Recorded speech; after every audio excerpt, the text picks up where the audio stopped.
Saya masuk ke rumah, jalan sendiri, cari tempat sendiri. Saya dimasukkan ke dalam rumah, terima beres, pokok ada di dalam, itu dimasukkan namanya. Nggak pakai mampir. Tapi tentu tiketnya lebih mahal ketimbang yang pertama tadi. Apa kata Allah? Innal ladzina amanu wa amilus salihat la ukaffiranna anhum sayyi'atihim wa la udkhilannahum jannah. Sesungguhnya orang-orang yang beriman kemudian beramal soleh, kami hapuskan segala dosa dan kesalahannya, kami masukkan mereka ke dalam surga. Lihat ayatnya, Allah yang memasukkan, kita yang dimasukkan. Tidak pakai transit, tidak usah mampir. Cuma tidak cukup syahadat, tidak cukup amanu, tapi diiringi dengan wa'amilus salih. Iman, amal. Tidak cukup syahadat, lalu dibuktikan dia sholat, dia zakat, puasa, lalu dia melakukan berbagai macam kebajikan. Ini yang menyebabkan dia tidak pakai mampir di tempat yang bernama Sakor. Lalu ada pula orang mukmin itu yang disebut penduduk sorga. Wah, ini sudah VIP ini. Ashabul jannah, penduduk sorga. Siapa mereka? Kata Allah, innal ladzina amanu summa istaqamu fala khaufun alaihim wala hum yahzanun ulaika ashabul jannah hum fiha khalidun. Sesungguhnya orang-orang yang beriman lalu istiqamah, tetap dalam melaksanakan perintah Allah, tidak goyah, tidak labil tapi stabil, istiqamah, mereka tidak takut dan tidak bersedih hati. Merekalah penduduk sorga. Iman, istiqamah. Tidak punya duit, sembayang. Banyak duit, sembayang. Miskin, sembayang. Kaya, tetap sembayang. Istiqamah. Kadang orang kalau susah rajin ke masjid, banyak duitnya ngelihat masjid melengos. Waktu miskin hamba Allah, setelah kaya jadi hamba harta. Bergeser, tidak ada nilai istiqomahnya. Saudara-saudara, dengan begitu penduduk neraka itu dua. Ada penduduk permanen, ada penduduk yang semi permanen. Yang semi permanen orang-orang beriman yang mempunyai dosa besar. Mereka masuk ke neraka untuk menerima azab sesuai dengan dosanya. Bila selesai masa azab itu, mereka akan diangkat untuk ditempatkan kembali ke dalam surganya Allah Subhanahu wa ta'ala. Nah, dikala itulah saudara-saudara, ada yang disebut syafaat dari Rasulullah Sallallahu Alaihi Wasallam. Tapi tentu jangan lupa, syafaat ini ibarat kain menambal dia. Kita punya kain bolong-bolong sedikit, syafaat yang menambal. Solat kita ada kurang dikit, sedekah kita ada campur riak dikit, amalan kita ada tidak karena Allah dikit, kita berharap syafaat. Jadi biarlah kain masih bolong-bolong, yang penting punya kain. Tapi kalau kainnya tidak ada, yang ditambal apanya? Solat tidak, puasa tidak, zakat tidak, berharap syafaat saja. Ya, terlalu berlebihan itu. Saudara hadirin yang saya hormati, apabila selesai proses penghisaban, proses penghitungan, maka dikala itulah manusia terbagi dalam dua kelompok besar. Fariqun fil jannah wa fariqun fis sa'ir. Sekelompok orang-orang beruntung yang masuk ke dalam surga, dan sekelompok lagi masuk ke dalam neraka. Ibu-ibu, saudara-saudara kaum muslimin rahimakumullah. Pada pertemuan yang lalu sudah saya jelaskan bahwa hidup selalu berakhir dengan kematian. Apabila datang kematian menimpa seseorang, datanglah kiamat baginya. Itu yang disebut dengan kiamat kecil. Hakikatnya mati adalah perpindahan dari kehidupan di dunia ini menuju kehidupan di alam barzakh. menunggu kita di alam barzakh sampai datangnya saat kiamat. Entah 10 tahun, entah 100 tahun, entah 1000 tahun, hanya Allah saja yang maha tahu.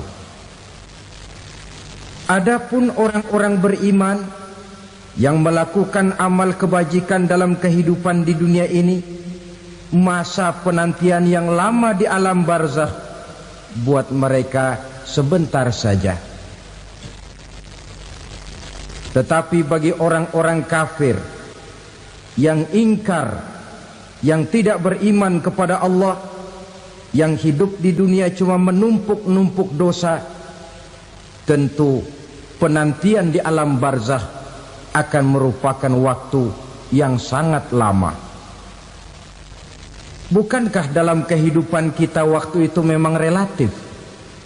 Contoh misalnya, bagi pemuda-pemudi yang sedang duduk asyik memadu cinta, waktu 4-5 jam saja rasanya cuma 4-5 menit. Tenggelam oleh keasikan. Tapi buat orang yang berbaring di rumah sakit, meratap di balik-balik apa itu tembok derita kata lagu, di balik dinding-dinding penjara, sehari bagai seminggu, seminggu rasa sebulan, sebulan boleh jadi rasa setahun. Penantian yang sangat lama. Kapan kiamat itu akan datang? Ini rahasia Allah. Jangankan kita yang orang awam, baginda Nabi sendiri tidak diberitahu oleh Allah kapan kiamat itu akan terjadi. Tetapi sungguh pun demikian, banyak hadis-hadis yang menjelaskan ciri atau tanda-tanda datangnya kiamat. Nah, kalau sudah bicara soal tanda kiamat itu ada 2. Pertama yang disebut alamatus sughra, tanda-tanda kecil. Ini waktunya masih ada tenggang. Ada yang dinamakan alamatul kubra, tanda-tanda besar. Artinya kiamat sudah diambang pintu. Apa tanda-tanda kecil dari datangnya hari kiamat itu? Misalnya kata Nabi, apabila ilmu sudah diangkat oleh Allah. Artinya apabila ulama sudah banyak wafat, minat orang belajar agama berkurang, lalu kebodohan nampak merajalela di mana-mana, zina dikerjakan secara terbuka, minuman-minuman keras jadi kebanggaan, itu termasuk di antara tanda-tanda kecil terjadinya hari kiamat. Apalagi misalnya iza waladatil ammatu rabbataha, apabila budak sudah melahirkan tuan. Apa maksudnya? Ada yang mentafsirkan apabila anak sudah bisa membudaki orang tuanya. Orang tua yang melahirkan dia, yang membesarkan dia, demi setelah si anak besar jadi orang berpangkat, bertitel, berharta, berkedudukan, jadilah orang tua itu budaknya. Sehingga sering dibilang kalau orang tua kaya, anak jadi raja. Tapi kalau anak yang kaya, orang tua sering jadi budak. Apalagi munculnya fitnah yang bergelombang, timbul perang antara dua bangsa yang besar, waktu berjalan terasa sangat pendek sekali. Itu merupakan tanda di antara tanda-tanda kiamat. Termasuk di dalamnya sulit membedakan mana laki, mana perempuan. Kan kalau tanda-tanda kayak begini sekarang sudah banyak kita lihat kan. Ulama banyak wafat, penggantinya sulit. Zina dikerjakan berterang-terangan, minuman keras jadi kebanggaan, banyak anak membudaki orang tuanya, sulit membedakan mana laki mana perempuan. Kadang-kadang dari belakang kita lihat perempuan bener, begitu kita colek nengok jenggotan.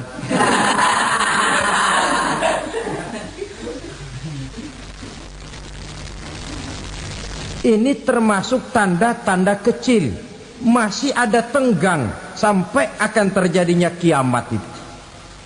Nah, yang dimaksud dengan tanda-tanda besar, ini tanda besar artinya kiamat sudah di ambang pintu. Pertama, matahari terbit dari sebelah barat. Apabila matahari sudah terbit dari arah sebelah barat, tertutuplah sudah pintu taubat.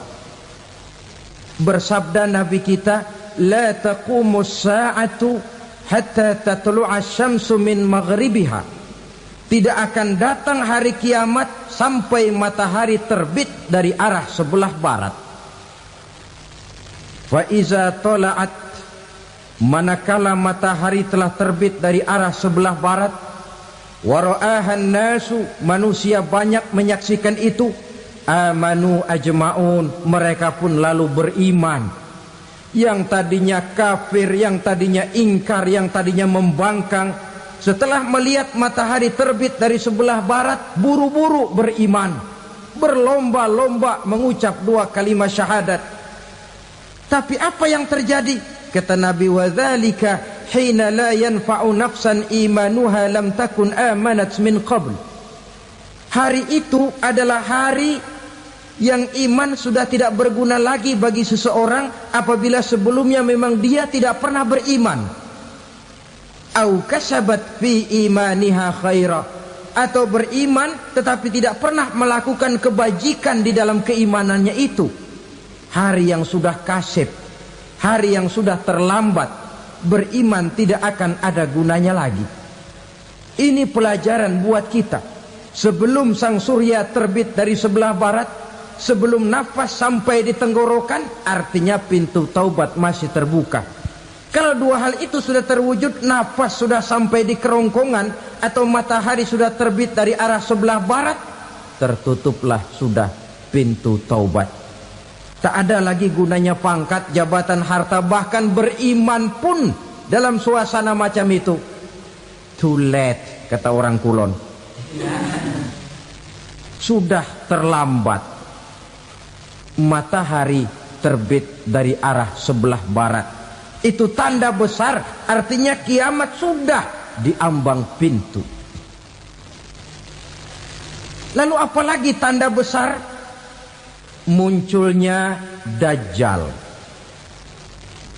Dajjal artinya pendusta-pendusta yang menyesatkan manusia. Ada 2 macam Dajjal, saudara. Ada Dajjal kecil. Ini Dajjal kelas teri. Kalau ini sejak zaman Rasulullah sudah ada itu. Tiap zaman ada. Di zaman Rasulullah misalnya ada yang bernama Aswad al-Unsi dari Yaman. Ada yang namanya Musailamah al-Kazzab dari Yamamah. Ada yang namanya Ibnu Sayyad dari Madinah. Ini Dajjal-Dajjal di zaman Rasul. Musailamatul Kazzab memproklamirkan diri jadi nabi dia. Di zaman Rasul masih hidup. Ini Dajjal zaman Nabi. Di zaman sahabat muncul Dajjal-Dajjal. Di zaman kita sekarang ini Dajjal-Dajjal pun gentayangan. Dajjal-Dajjal kelas teri.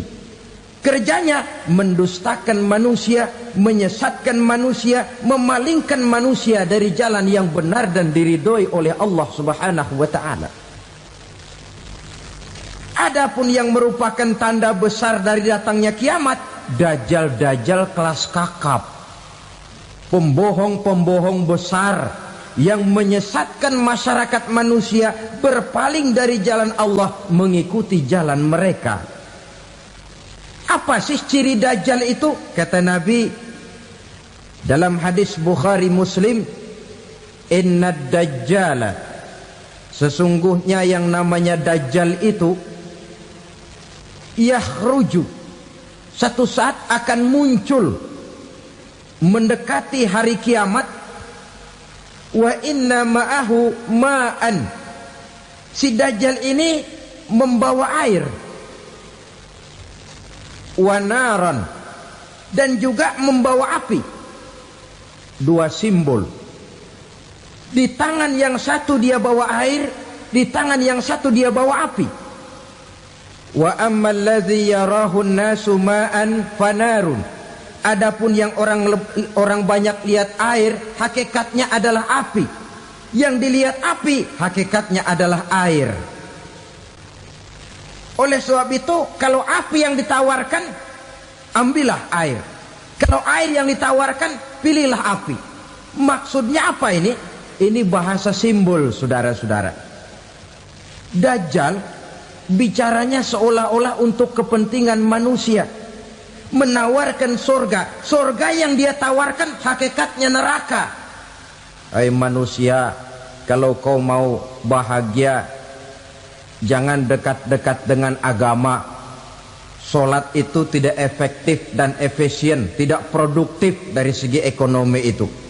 Menghadiri majelis taklim cuma buang-buang waktu. Tahajud, tasbih, tahlil, baca Quran, apa itu? Pekerjaan mubazir saja. Hidup ini cuma sekali, masa yang cuma sekali, manfaatkan dengan sebaik-baiknya. Mumpung, dibawanya sifat mumpung, tetapi dalam pengertian yang sangat negatif. Bicaranya seolah-olah untuk kepentingan manusia, tetapi sebenarnya menjerumuskan manusia. Menawarkan air, tapi sebenarnya api. Menawarkan api, tapi hakikatnya air. Buat apa kamu sholat? Buat apa kamu bayar zakat? Buat apa kamu puasa? Surga yang dicanangkan Dajjal, hakikatnya neraka. Neraka yang digambarkan Dajjal, pada dasarnya adalah surga. Jadi memutarbalikkan fakta itu kerjaan Dajjal. Yang hak jadi batil, yang batil dibilang hak, yang benar jadi salah, yang salah malah jadi benar. Tuntunan disuruh jadi tontonan, tontonan malah menjadi tuntunan. Itu pekerjaan Dajjal profesinya. Zamannya Nabi Adam, Dajjalnya kan iblis. Betul? Betul. Apa sih gang kerayuan iblis itu? Allah setelah menciptakan Nabi Adam kan bilang, Adam, kau dan istrimu Hawa tinggal di surga ini. Seluruh fasilitas yang ada di surga persilahkan kau nikmati. Satu yang tidak boleh, jangan coba-coba dekati pohon khuldi. Dekat saja jangan, apalagi sampai memetiknya. Datang Dajjal yang namanya iblis ini. Adam, kamu tahu nggak kenapa tidak boleh makan buah khuldi? Ya nggak tahu, pokoknya saya dilarang. Bodoh kamu Dam. Khuldun artinya kekal. Kalau kamu makan itu buah, kau akan kekal di surga buat selamanya. Allah tidak kepengen, maka dilarang kamu makan buah khuldi. Kalau kau ingin kekal di surga Adam, makan saja. Saya bicara begini ini untuk kepentingan kamu Adam. Ini kan ciri-ciri Dajjal. Bicaranya sih seolah-olah untuk kepentingan Nabi Adam, hakikat sebenarnya menjerumuskan Nabi Adam supaya ingkar dan melanggar larangan dari Allah Subhanahu wa ta'ala. Jadi setelah muncul Dajjal, timbul kekacauan-kekacauan di masyarakat. Banyak yang terpengaruh, terpedaya dan terpesona. Termasuk mereka yang memproklamirkan diri jadi nabi. Mereka yang memproklamirkan diri jadi rasul di zaman sesudah Rasulullah wafat, itu adalah Dajjal-Dajjal. Maka saya ingatkan, kalau di zaman kita sekarang ini ada orang ngaku jadi nabi, ada orang ngaku jadi rasul, biar bahasa Arabnya kental, Quran hafal, hadis ribuan hadis hafal, biar pakai serban sampai menyengser ke tanah, bahasa Arabnya fasih, tapi dia mengaku jadi nabi, jadi rasul, kita umat Islam wajib tidak percaya.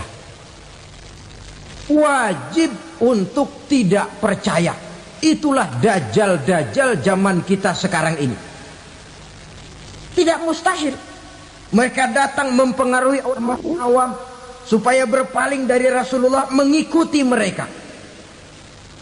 Nah, di akhir zaman nanti, mendekati hari kiamat, dajjal ini muncul. Dajjal kelas kakap, menyesatkan masyarakat manusia untuk berpaling dari Islam, mengikuti seruan mereka. Apalagi di antara datangnya kiamat itu, tanda yang besar itu, turunnya Nabiullah Isa Al-Masih, putra Maryam. Menurut berbagai hadis yang sahih, Nabi Isa Al-Masih nanti akan turun lagi. Tidak membawa risalah yang baru, tapi meluruskan risalah Islam ini yang telah banyak ditinggalkan oleh masyarakat. Bahkan ada hadis menjelaskan beliau akan membunuh Nabi, mematahkan kayu-kayu salib, lalu melaksanakan haji dan umrah mengikuti syariat Nabi Muhammad, bukan membawa agama baru. Menjadi semacam mujaddid, reformer, menyelamatkan manusia dari bisikan dajjal. Bahkan ada riwayat yang menjelaskan bahwa Nabi Isa berhasil mengalahkan dajjal, mengembalikan masyarakat manusia kembali kepada ajaran Islam yang datang dari Allah, dibawa oleh Rasulullah sallallahu alaihi wasallam. Dengan kata lain, turunnya Nabi Isa bukan sebagai nabi dan rasul baru, tetapi mengikuti syariat Nabi kita Muhammad sallallahu alaihi wasallam. Saudara hadirin, ibu-ibu hadirat yang saya hormati, kemudian apalagi di antara tanda-tanda besar akan datangnya kiamat itu? Keluarnya asap atau awan. Kata Nabi, inna min asyrati sa'ah dukhanan yamla'u ma bainal masyriqi wal maghrib.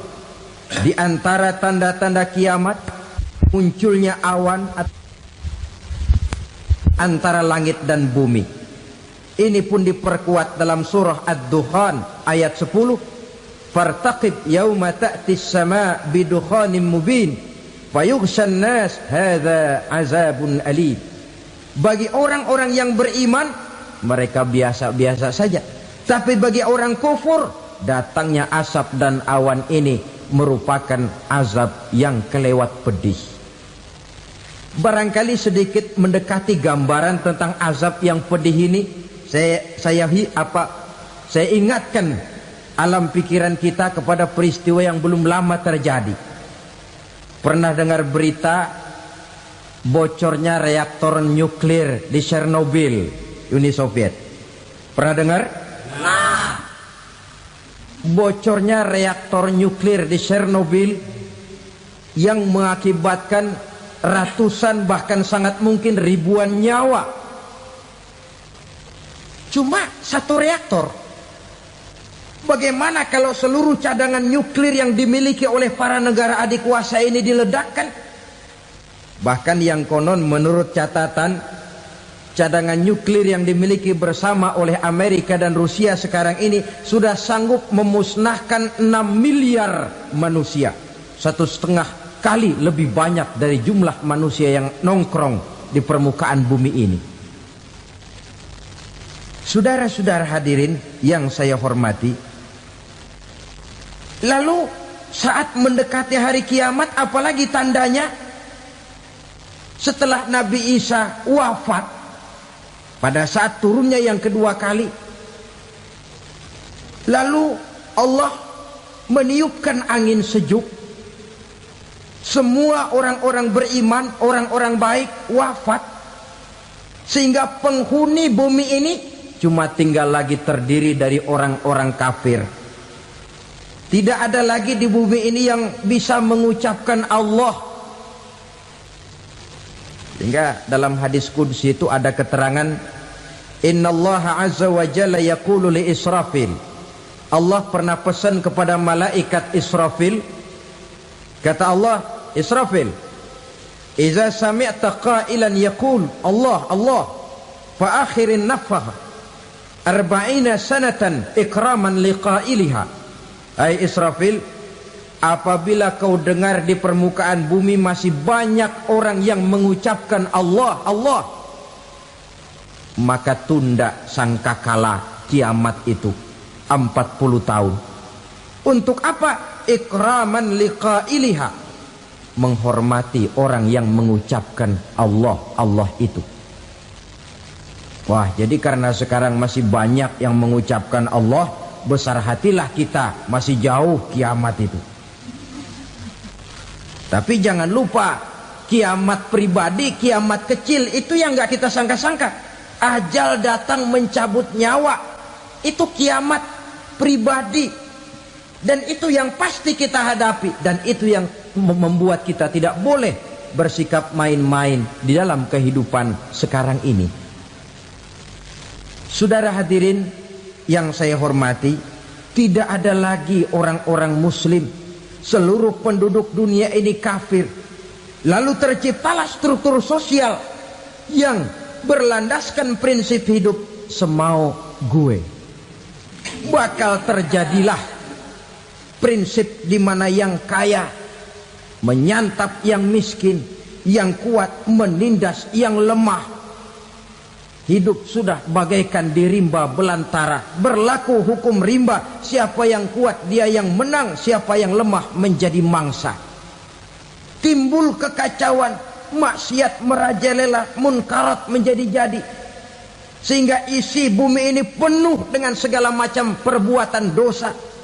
Tidak ada perlunya lagi alam diperpanjang temponya. Datang saat yang sudah dijanjikan oleh Allah Azza wa Jalla, maka terjadilah yang disebut kiamat kubra, kiamat besar, kiamat ancur-ancuran. Bagaimana kejadian ini dimulai? Dalam surah Az-Zumar ayat 68, Allah Subhanahu wa taala berfirman, "Wa nufikha fis-suri fasa'iqa man fis samawati wa man fil ardi illa man sya'allahu." Maka manakala ditiuplah sangkakala, terkejutlah seluruh yang ada di langit dan seluruh yang ada di bumi. Bila saat kiamat datang, Allah perintah malaikat Israfil, Israfil, tiup sangkakalamu. Ditiuplah sangkakala oleh malaikat Israfil. Yang akibat daripada tiupan itu, seluruh yang ada di langit, seluruh yang ada di permukaan bumi terkejut. Yang ada di langit siapa? Malaikat kan. Bayangin aja kalau malaikat kaget, apalagi kita. Terkejut seluruh makhluk yang ada di bumi, yang ada di langit mendengar suara sangkakala itu. Bunyinya tidak sanggup kita bayangkan dahsyatnya. Ledakan nuklir, ledakan neutron, belum apa-apa ketimbang bunyi sangkakala malaikat Israfil ini. Nah, lalu mendengar bunyi sangkakala ini, gemparlah makhluk, kacaulah alam.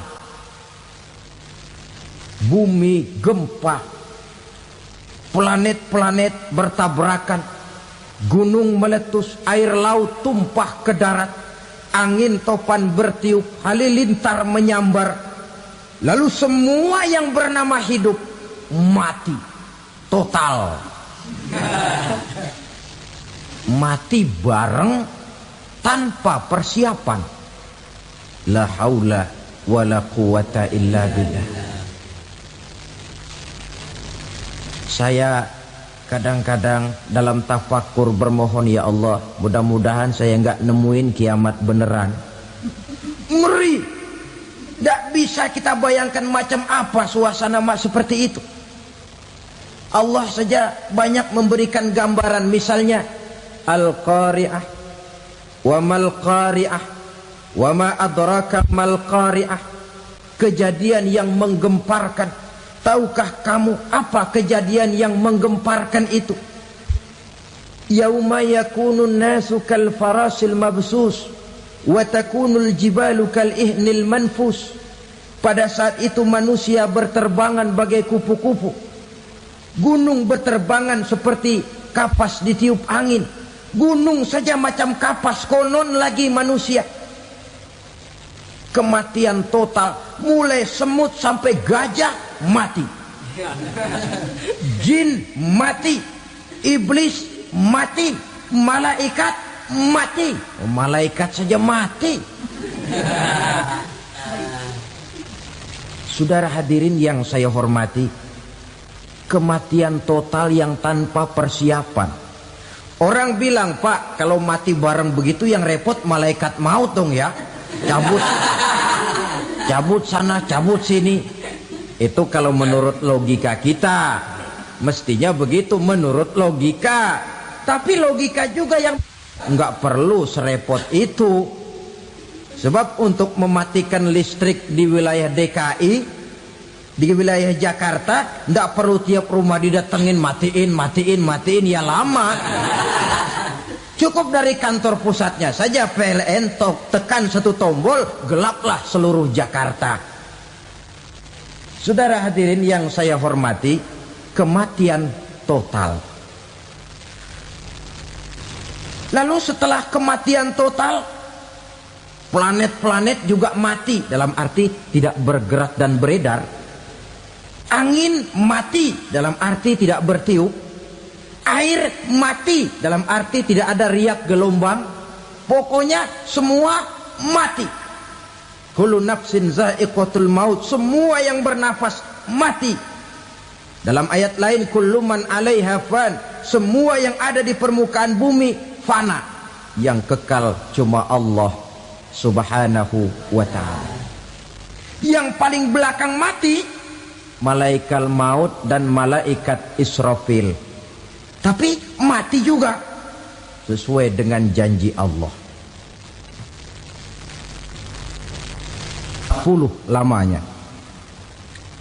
Tidak dijelaskan oleh Abi Hurairah 40 jam, apa 40 hari, apa 40 tahun.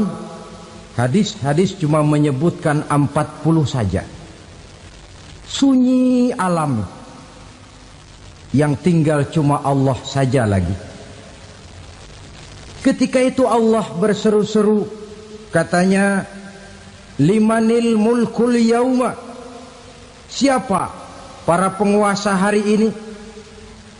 Mana itu raja-raja dan penguasa yang dulu mengaku jadi Tuhan?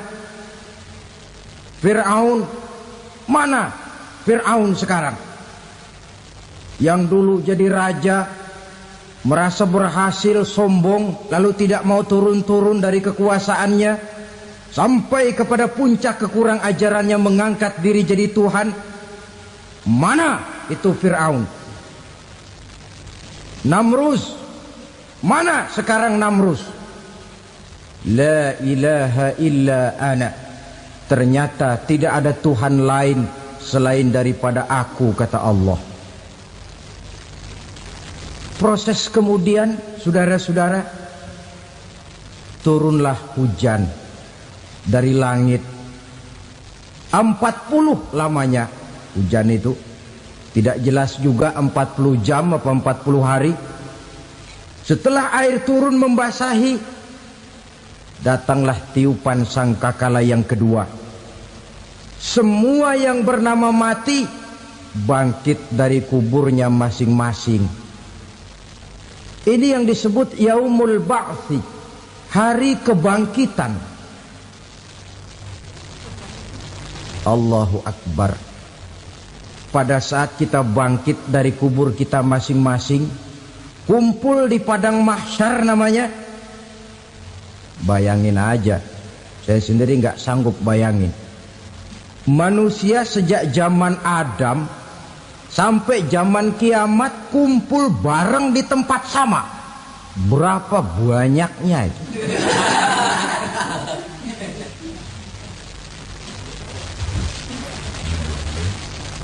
Dan yang luar biasa menurut satu riwayat, pada saat bangkit itu, Masya Allah, roman muka kita berubah, disesuaikan dengan amalan kita waktu di dunia ini. Barang siapa yang waktu di dunia amalannya itu amalan tikus, di akhirat nanti dia bangkit dari kubur, mukanya seperti muka tikus. Gagah betul badannya, tapi mukanya seperti tikus. Kenapa? Amalannya waktu di dunia seperti amalan tikus. Apa amalan tikus itu? Suka ngegeragoti barang yang sudah disimpan rapi-rapi. Orang sudah simpan uang rapi-rapi, simpan perhiasan rapi-rapi, digeragoti oleh tikus. Maling-maling, pencoleng-pencoleng, koruptor-koruptor, itu nanti di akhirat nanti kita lihat mukanya seperti muka tikus. Oh, ini waktu di dunia suka nyolong, mukanya seperti muka tikus. Barang siapa yang waktu di dunia ini amalannya itu amalan macan, dia akan bangkit nanti mukanya seperti muka macan. Apa amalan macan? Macan itu amalannya menang-menangan. Orang yang mau menang saja, nggak mau mengalah. Coba lihat di hutan. Kenal hutan nggak? Nah. Di hutan, raja hutan di mana-mana pasti macan. Betul kan? Betul. Padahal hutan belum pernah bikin pemilihan umum.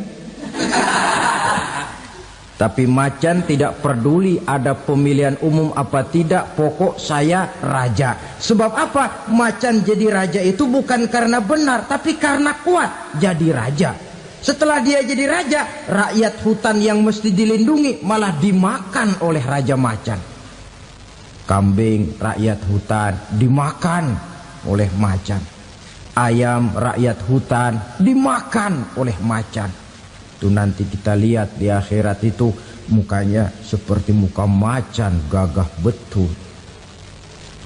Lalu barang siapa yang di dunia ini amalannya itu seperti amalan anjing, nanti dia punya muka seperti muka anjing.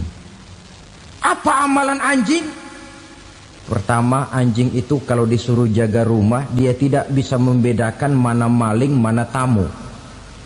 Biar yang datang maling kalau bawa tulang, anjing kalem. Yang kedua, anjing itu akan setia kepada siapa saja yang memberinya roti.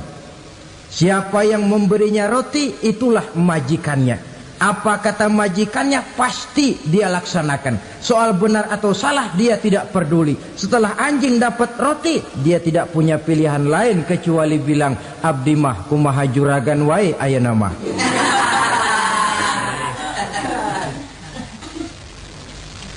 Saudara hadirin yang saya hormati, berkumpul di padang mahsyar, tiap orang sibuk dengan persoalannya masing-masing. Matahari waktu itu didekatkan oleh Allah, panas luar biasa. Ada yang saking panasnya itu mencucurkan peluh keringat sampai sebatas mata kakinya. Ada yang keringatnya sampai sedengkulnya, ada yang keringatnya sampai sepusatnya, ada yang keringatnya mengalir sampai sebahunya. Ada yang kelelap oleh keringatnya sendiri, sementara orang di sampingnya nggak apa-apa. Bergantung lagi amalan dia waktu di dunia ini. Saudara-saudara, sebagian orang dalam kepanikan padang mahsyar berombong-rombong datang mereka menghadap Nabi Adam. Ya Adam, anta abal bashar. Hai Adam, Tuhan adalah bapak moyang manusia. Kami sebentar lagi akan disidang, dimintakan pertanggungan jawab. Tolonglah kami, hai Adam. Kata Nabi Adam, jangankan nolongin sampean, saya sendiri tanggung jawab di hadapan Allah ketika dulu tidak boleh makan khuldi, saya serobot. Sudahlah, urus diri masing-masing saja, nafsi. Begitu kata Nabi Nuh, begitu kata Nabi Ibrahim. Tiap orang bertanggung jawab sendiri-sendiri. Ketika itulah saudara-saudara, nikmatnya menjadi umat Nabi besar Muhammad sallallahu alaihi wasallam. Sebab apa? Walaupun menurut abjad kita ini umat paling belakang, paling belakang kita ini toh, karena Nabi Muhammad adalah Nabi akhir, tapi akan dihisap lebih dulu, lewat di atas sirat lebih dulu, masuk surga lebih dahulu ketimbang umat-umat belakangan. Ketika Rasul mendekati ajal, beliau tanyakan itu kepada malaikat Jibril. Malaikat Jibril berkata, Muhammad jangan khawatir, Allah sudah berjanji, inni haramtul jannata ala sairil anbiya hatta tadkhulaha anta wa haramtuha ala sairil umami hatta tadkhulaha ummatuka. Surga aku haramkan buat seluruh nabi kecuali kalau engkau Muhammad sudah masuk ke dalamnya, dan surga aku haramkan buat seluruh umat kecuali kalau umatmu Muhammad sudah masuk ke dalamnya. Logikanya, walaupun menurut abjad kita umat paling belakang, bakal dihisap paling dulu, lewat di atas sirat paling dulu, masuk surga paling dulu, kalau mampir ke neraka juga paling dulu. Ya resiko. Jangan mau enaknya aja paling dulu. Saudara hadirin yang saya hormati, setelah masa kebangkitan itu jangan dikira begitu bangkit langsung diperiksa. Masih menunggu menanti ribuan tahun perhitungan padang mahsyar untuk sampai kepada proses yang disebut yaumul hisab, hari perhitungan. Seorang demi seorang bakal dipanggil. Bayangkan saja, kita se-RT saja di absen, kadang-kadang perlu waktu lama. Ini manusia sejak zaman Nabi Adam sampai datang hari kiamat, satu demi satu disidang di hadapan Qadhi Rabbul Jalil. Status sosial copot sudah waktu itu. Yang pernah jadi hartawan di situ tidak lagi kelihatan kehartawanannya. Yang pernah jadi jenderal tidak lagi dipanggil jenderalnya. Yang ustadz tidak lagi dipanggil al-mukarramnya. Seluruh status sosial selesai. Dipanggillah kita seorang demi seorang menghadap Qadhi Rabbul Jalil. Bagaimana proses penghisaban itu? Pertama, proses tanya jawab. Di antaranya ada hadis menyatakan, lan tazula qadama 'abdin yaumal qiyamah hatta yus'ala an arba'i khisalin. Besok di hari kiamat tidak akan bergeser telapak kaki seorang hamba sampai dia ditanya lebih dulu tentang 4 persoalan. Tentang ilmunya, kemana ilmu itu diamalkan. Tentang umurnya, di mana umur itu dihabiskan. Tentang masa mudanya, kemana masa muda itu dipakai. Tentang hartanya, dari mana harta itu didapat dan kemana harta itu dibelanjakan. Ini termasuk proses tanya jawab. Jadi kalau istilah pengadilan dunia, nama Fulan bin Fulan. Kamu waktu di dunia diberikan umur panjang untuk apa? Pernah mengalami masa muda, kemana kau habiskan masa remajamu? Kau diamanahkan ilmu, dengan apa ilmumu kau amalkan? Kau diberikan harta, dari mana harta kau dapat, kemana kau belanjakan? Tak seorang pun yang bisa mungkir. Sebab apa? Dikala itu yang menjadi saksi bukan orang. Yang menjadi saksi adalah seluruh anggota badan kita. Tangan bicara, kaki jadi saksi terhadap seluruh amalan yang pernah kita kerjakan pada saat kehidupan di alam dunia ini. Selesai proses tanya jawab, lalu diperlihatkan buku catatan kita waktu hidup di dunia ini.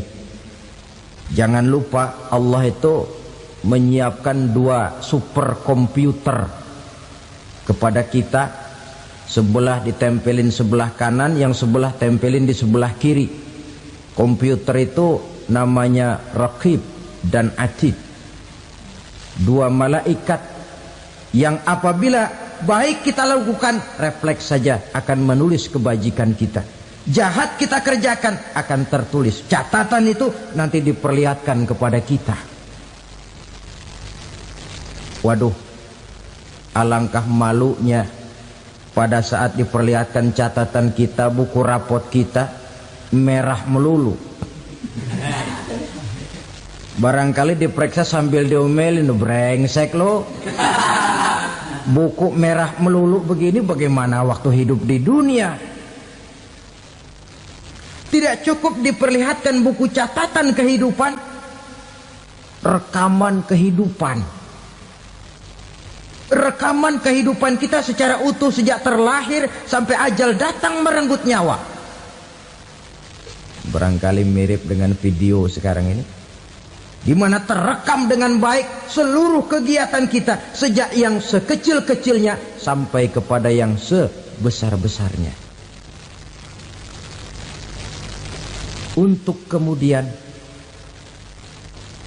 kita pun menerima balasan. In khairan fa khairun wa in syarran fa syarrun. Kalau baik ya baik balasannya, kalau jahat ya jahat juga balasannya. Catatan-catatan kita diberikan. Kalau banyak kebajikannya diberikan di tangan kanan dengan cara yang halus. Kalau banyak kejahatannya diberikan dari sebelah kiri atau dilempar dari belakang.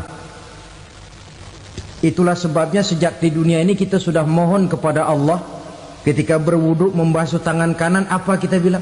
Allahumma a'tini kitabi biyamini wa hasibni hisaban yasira. Ya Allah, berikan saya kitab di tangan kanan, dan kalau saya memang perlu dihisap, hisaplah saya yang seringan-ringannya. Tangan kiri berlindung kita kepada Allah, jangan sampai diberikan kitab di tangan kiri atau dari arah sebelah belakang. Wa a'udzubika an tu'tiya kitabi bishimali aw min wara'i zuhri, dari arah sebelah belakang. Na'udzubillah min dzalik. Setelah selesai lewat proses penghisaban, lewat mizan, timbangan, maka yang sudah selesai dihisab itu bergeraklah menuju sirat, jembatan yang terbentang menuju surga melalui neraka. Saudara-saudara, panjangnya perjalanan sirat itu memakan waktu ratusan tahun. Tetapi orang yang lewat di atas sirat pun macam-macam, bergantung amalannya ketika di dunia ini. Ada yang lewat di atas sirat itu kalbarkil khatib, seperti kilat yang menyambar, lep, sudah sampai dia di surga.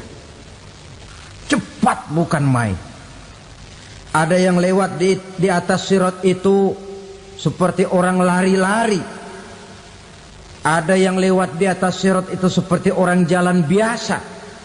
Ada yang sambil merangkak, ada yang sambil ngesor, ada yang sambil gelayutan, ada yang selamat sampai ke ujung ke surga, ada yang tergelincir jatuh masuk ke dalam neraka, bergantung amalannya dalam kehidupan di dunia sekarang ini. Tiap kita akan melewati yang namanya sirat ini. Saudara-saudara kaum muslimin yang saya hormati, dengan demikian mereka yang selamat melalui sirat sampai ke terminal akhir surga, mereka yang ketika dihisab ternyata banyak kejahatannya daripada kebaikannya, mereka singgah di dalam neraka. Nah, adapun orang-orang yang beriman menurut ayat Quran dan hadis Nabi itu nanti ada bermacam-macam. Ada orang beriman itu yang dimasukkan surga. Ada orang beriman itu yang dimasukkan ke dalam surga. Ada orang beriman itu yang disebut penduduk surga. Kenapa lain-lain, Pak? Karena waktu di dunia amalannya juga lain-lain. Ada orang beriman yang masuk surga. Ini paling murah tiketnya. Mau masuk surga?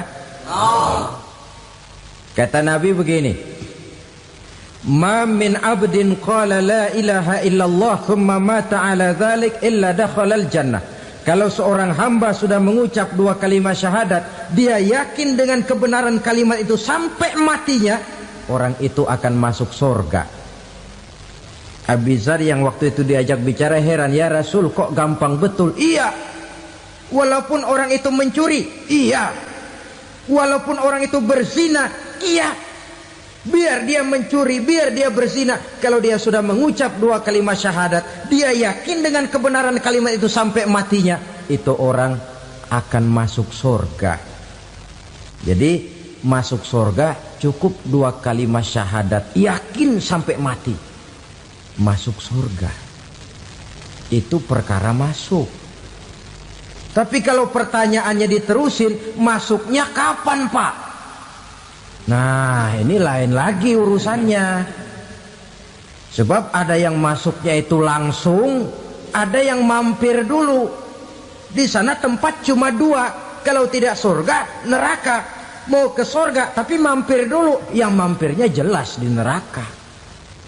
Kenapa? Dalam hadis qudsi ada riwayat, nanti itu di akhirat, setelah Allah selesai mengatur penduduk surga masuk surga, yang neraka masuk neraka, Allah berkata kepada malaikat Malik, malaikat Malik, labaik ya Allah.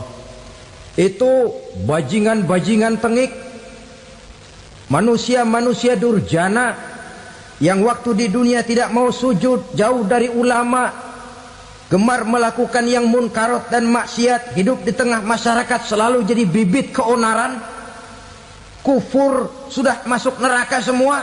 Sudah ya Allah. Nah, kalau sudah, coba sekarang kamu masuk, Malik. Saya, iya, masuk neraka. Mau apa ya Allah? Kata Allah, akhriju minan nar man kana fi qalbihi misqala habatin min khardalin min iman. Kau masuk neraka, cari di dalam neraka orang-orang yang ada imannya walaupun kecil sebesar biji zarah, angkat mereka keluar. Masuk malaikat Malik ke neraka, cari orang yang ada imannya, korek-korek. Ya repot, udah pada gosong. Yang ada imannya diangkat ke atas, yang ada imannya diangkat ke atas, lalu dimandikan di Nahrul Hayat, namanya sungai kehidupan di akhirat nanti. Cakep lagi rupanya, bersih lagi wajahnya, apel di hadapan Allah. Kata Allah, bagaimana Mas? Kapok nggak sampean? Kapok ya Allah. Nah, kalau kapok, idhab fadkhulil jannah, pergi masuk surga sana. Berangkat mereka ke surga, ketemu sama teman-temannya yang udah sampai lebih dulu, yang nggak pakai mampir lagi. Terjadi dialog. Kata teman-temannya yang udah pada nyampe duluan, Mas, iya, emang baru sampai? Saya baru sampai. Memang mampir di mana dulu, Mas? Kita sudah lama sampai di surga. Saudara buka surah Al-Muddatsir ayat 34-35. Masalakakum fis saqar. Kenapa kamu mampir di neraka Saqar? Qalu lam naku minal musallin. Mereka menjawab, kami mampir di neraka Saqar, Mas, gara-gara dulunya kami waktu di dunia ndak pernah sholat. Ndak pernah sholat? Ndak pernah. Kan rumahnya dekat masjid, cuma dekat doang, Mas. Sholat mah enggak saya. Nggak pernah ngasih makan fakir miskin, nggak pernah hadir di majelis taklim, pendeknya nggak pernah melakukan kebajikan, maka saya pun mampir di neraka Saqar. Untung betul saya punya iman, Mas, sedikit. Waktu hidup di dunia dulu saya pernah mengucap 2 kalimat syahadat. Sekali-kalinya waktu mau kawin. Masya Allah. Untung saja kawin. Kalau nggak kawin polos.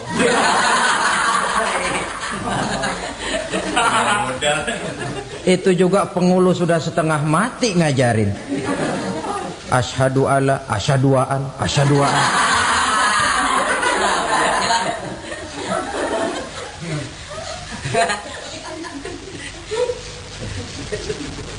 Ini namanya masuk surga. Ada mampir dulu.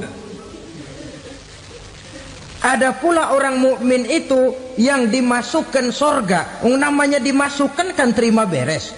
Saya masuk ke rumah, jalan sendiri, cari tempat sendiri. Saya dimasukkan ke dalam rumah, terima beres. Pokok ada di dalam, itu dimasukkan namanya. Nggak pakai mampir. Tapi tentu tiketnya lebih mahal ketimbang yang pertama tadi. Apa kata Allah? Innal ladzina amanu wa amilus salihat la ukaffiranna anhum sayyi'atihim wa la udkhilannahum jannah. Sesungguhnya orang-orang yang beriman kemudian beramal soleh, kami hapuskan segala dosa dan kesalahannya, kami masukkan mereka ke dalam surga. Lihat ayatnya.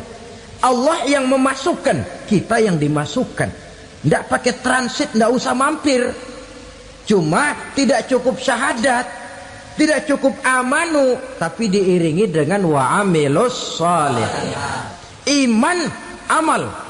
Tidak cukup syahadat, lalu dibuktikan dia sholat, dia zakat, puasa, lalu dia melakukan berbagai macam kebajikan. Ini yang menyebabkan dia tidak pakai mampir di tempat yang bernama sakor.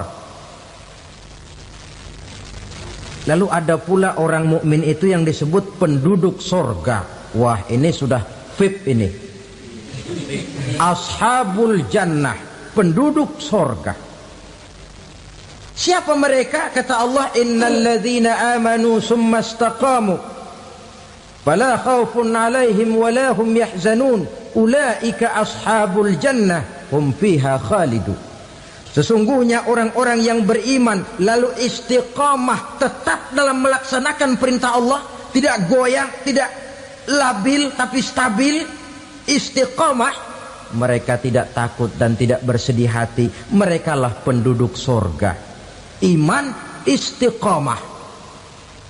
Tidak punya duit, sembahyang. Banyak duit, sembahyang. Miskin, sembahyang. Kaya, tetap sembahyang. Istiqamah. Kadang orang kalau susah rajin ke masjid, banyak duitnya ngelihat masjid melengos. Waktu miskin hamba Allah, setelah kaya jadi hamba harta. Bergeser, tidak ada nilai istiqomahnya. Saudara-saudara, dengan begitu penduduk neraka itu 2. Ada penduduk permanen, ada penduduk yang semi permanen.